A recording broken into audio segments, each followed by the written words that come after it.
Hey, this is Mr. Spencer. We're talking about early inspirations and variations from Fitzgerald's original rough draft of The Great Gatsby he called Trimalchio. How did his rough draft change to his final draft? This is some interesting stuff here. Stick with me if you're interested, because I find it fascinating. Fitzgerald had difficulty, remember, choosing a title for his novel. He entertained many other options besides just The Great Gatsby. Initially, he wanted to name it Trimalchio, which is the name of a freed slave character from a book that features lots of party scenes, but it's a Latin fiction work from the first century called Satyricon. He wanted to take this obscure character who was at the center of a lot of parties, hosting large, reckless parties. Sound familiar? Trimalchio. Does that seem like a good title for a novel to you? Trimalchio? Okay, now remember, Fitzgerald, he had to get advice from Zelda, from friends and editors. He even later in the rough draft and then the final draft still referred to Gatsby as Trimalchio on page 113. Unlike Gatsby's spectacular parties, however, Trimalchio participated in the audacious and the wild orgies that he hosted in that Latin Satyricon book from the first century. Gatsby, though, does not seem to participate. Why did Fitzgerald add certain details in revision? This paragraph, for instance, was not in the original manuscript for Chapter 7. Fitzgerald's editor told him after the rough draft that more hints or suggestions towards how Gatsby got his wealth would be satisfying. All right, so we get this whole thing about Tom saying, oh, yeah, I looked into this guy. Stop at a drugstore. You can buy anything I hear at a drugstore nowadays. A pointless remark. Daisy looked at Tom frowning. An indefinable expression at once definitely unfamiliar and vaguely recognizable, as if I had only heard it described in words, passed over Gatsby's face.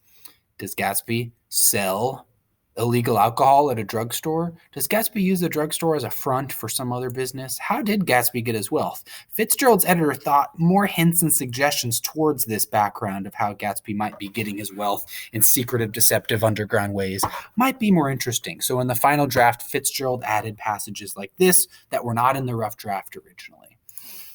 Right before the climactic Plaza Hotel confrontation in Chapter 7, we get this paragraph where Tom is like, fine, Daisy, Gatsby, you go in Gatsby, the circus car.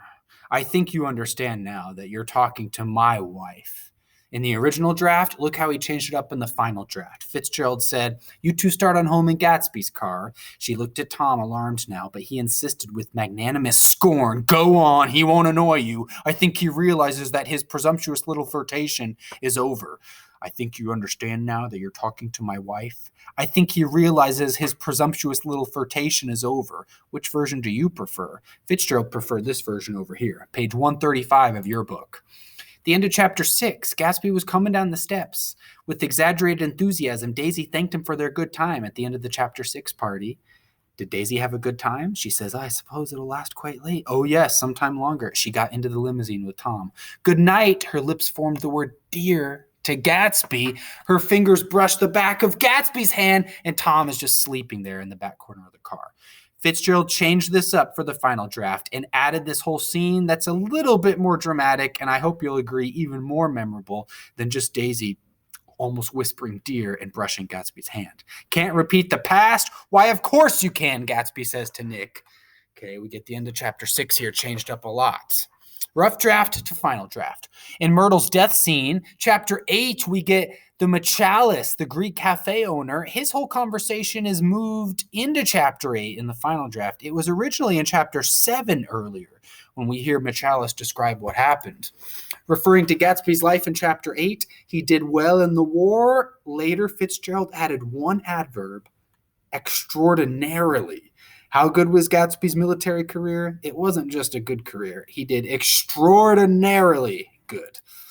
During the meeting between Gatsby and Tom during the party at Chapter 6, we get this conversation when Tom's like, oh, did I meet Gatsby before? There was that conversation with Wolfsheim, Tom, Wolfsheim, and Gatsby. They were all there in Chapter 4.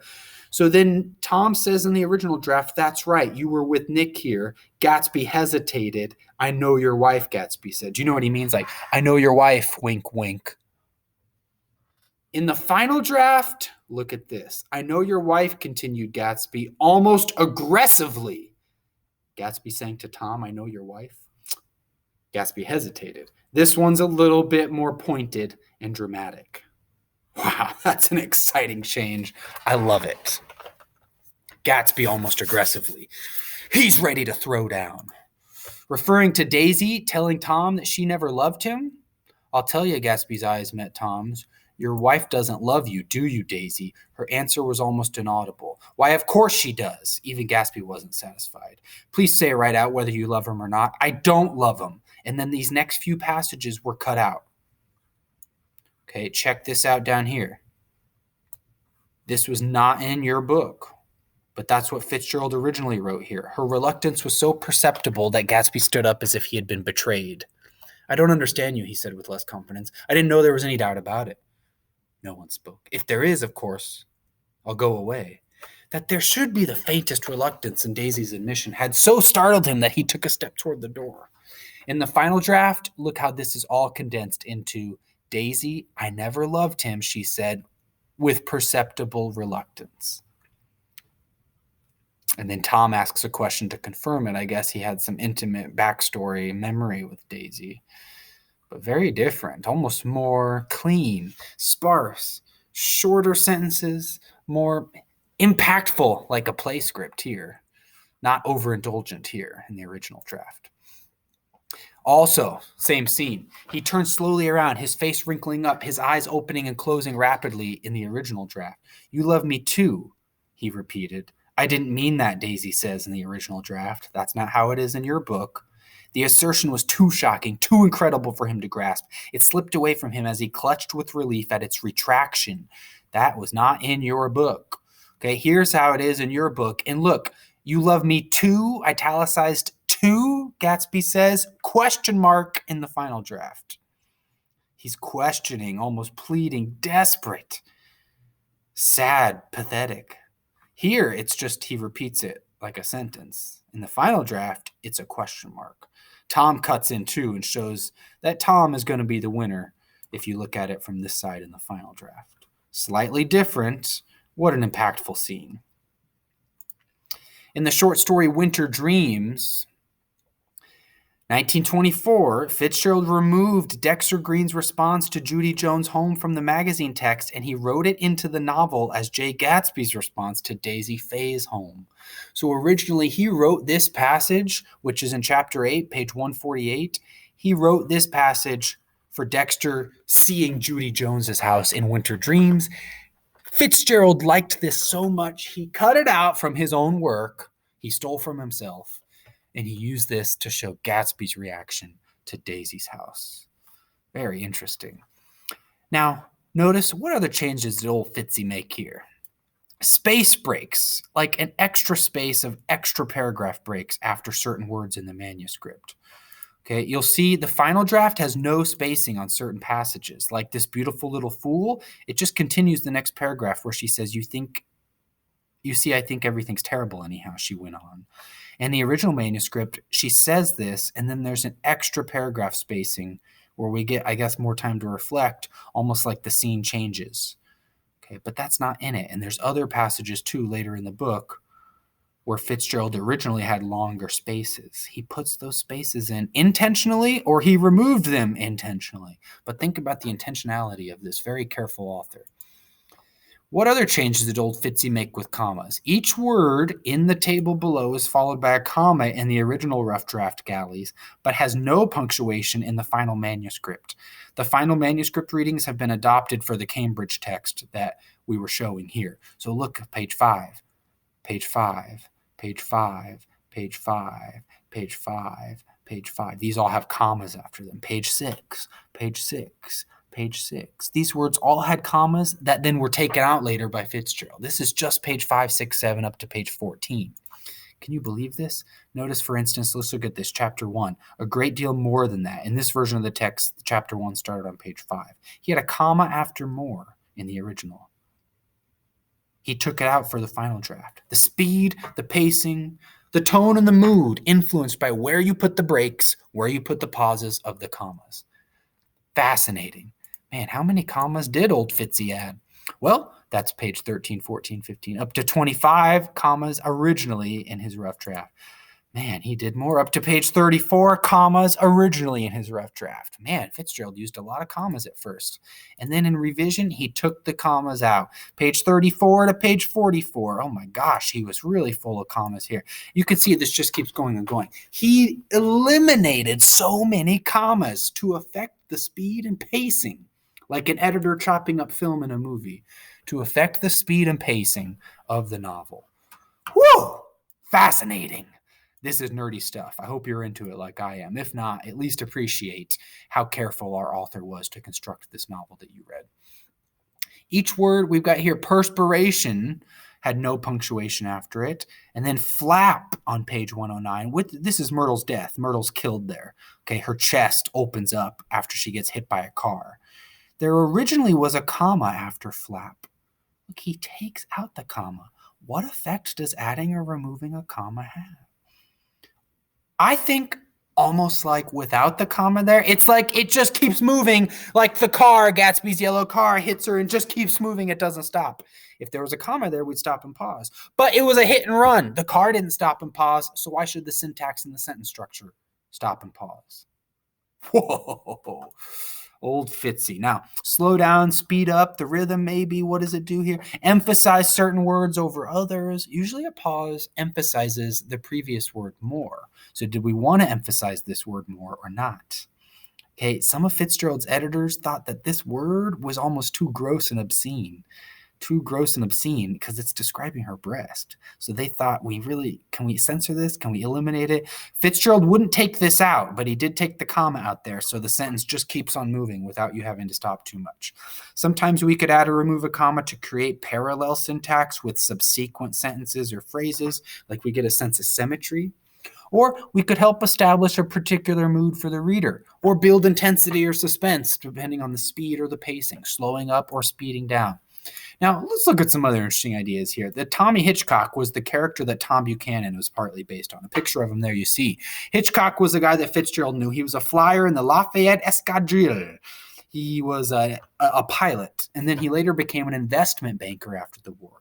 The Escadrille was a military unit in World War I composed of American volunteer pilot flying fighters. And he was the best polo player of his generation that Scott and Zelda Fitzgerald knew on Long Island in the 1920s. A picture of polo in the 1920s there. So that's the character that Tom Buchanan was based off, the personality Fitzgerald started playing with to create Tom.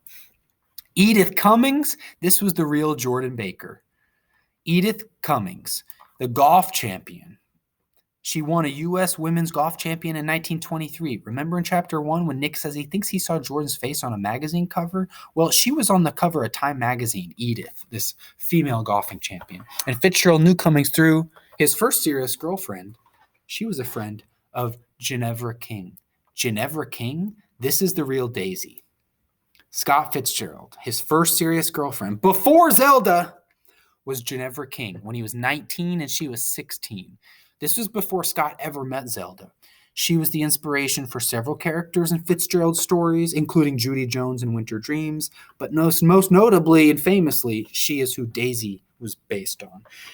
Ginevra King's father warned that the impressionable young writer, poor boys shouldn't think of marrying rich girls. So Fitzgerald couldn't marry or propose to Ginevra, and her father said, "You're too poor. You're not in the same class as us."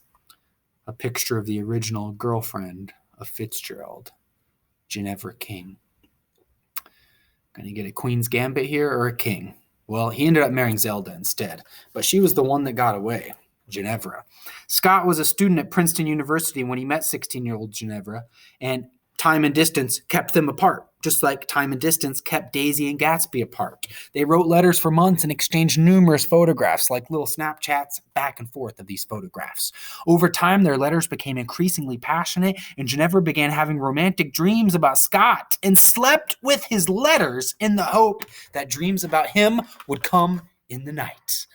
Picture of young Scott, picture of young Ginevra. She wrote, "Someday, Scott, someday." Wow, she's good at using dashes too. Is that where Fitzgerald started to adopt this style technique? Dashes? Perhaps in a year, 2, 3, we'll have that perfect hour. I want it. And so we'll have it. It may be different then, but after a while, we would be brought back to the way I feel now. A letter Ginevra wrote to Scott. She was 16, he was 19. Does this sound like what Daisy and Gatsby wanted? The perfect hour? Beautiful poetry. This isn't fiction. This was real. This was real love. But she was young. He was in college. Didn't work out. March 1915, Fitzgerald asked Ginevra to be his consort for the sophomore prom. At Princeton, it was the most important social event of the year at Princeton, where Fitzgerald was attending. But Ginevra's mother did not permit her to attend. Despite Fitzgerald's frequent letters of affection, Ginevra nonetheless continued entertaining other suitors. And on May 22nd, 1916, she was expelled from Westover School for flirting with several young men from her dorm window. The headmistress of the school Ginevra went to declared her to be a bold, bad hussy and an adventuress. So she was expelled from school for flirting. Scholars note that because she was the one that got away, Ginevra, even more than Zelda, is the love who lodged like an irritant in Fitzgerald's imagination, producing the literary pearl, this beautiful fiction creation of Daisy Buchanan. And many scholars regard Ginevra King as a prototype of the aloof, upper-crust woman who is popular and rich, and for Fitzgerald becomes the archetype of the American dream in a feminized fictional form. While it's true that Fitzgerald lived next door to some huge parties when he was on a long neck peninsula with very rich investment bankers in 1924 in real life with Zelda and their new baby, there is one person that he appeared to base Gatsby off of. Ironically, while many readers associate Nick Carraway as a representation of F. Scott Fitzgerald, it may actually be closer to the truth that Fitzgerald envisioned himself as wanting to project the intrigue and mystery that J. Gatsby embodied. Thus, Gatsby is basically Fitzgerald's most idealized version of himself. Pretty interesting. Now, I'm pretty serious about all that. I mean, this is legit. This is scholarly research, but I don't know if you think anything else about who Gatsby could have been. Is this the real Gatsby? Jack Dawson, penniless artist, wins a ticket on the Titanic in 1912.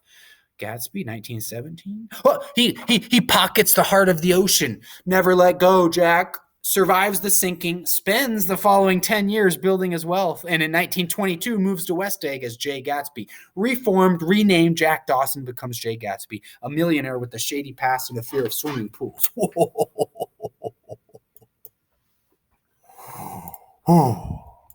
Have you seen Titanic? All right. Mr. Spencer signing off.